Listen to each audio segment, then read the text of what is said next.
来讲，这个中国的校园，即摆咧流行一种会当消透着压力的佚佗物啊，就是甲用矽利康所做的红仔来注射，就是用注射筒甲红仔注空气，注落去了后就会出泡。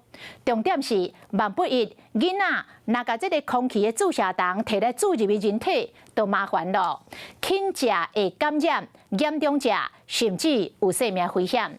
讲即摆台湾的拍卖网站已经会当买到类似的产品咯。1、2、3、4、5、6、7。这个矽利康做红仔，囡仔是算甲真欢喜，也毋过后一秒。针筒内底啥物拢无，来咸咸的针头注入去佚佗物内底，等雾过来泡了后，才甲决定好破。这是中国最近正流行的放送佚佗物。你看，多细的，很细的针。其中一个零件空气针，互家长感觉真危险。虽然伫台湾的校园还未开始流行，也毋过已经出现伫网络平台。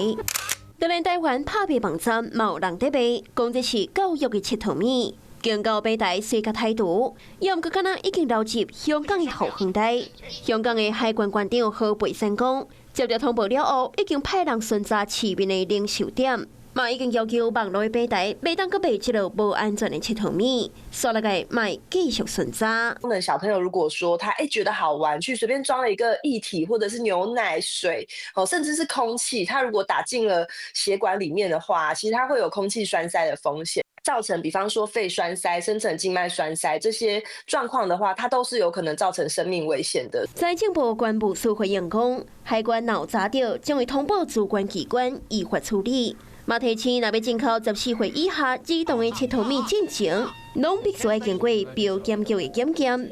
毕竟高级的佚佗物降低着儿童的戒心，一个保张题，恐惊会出人命。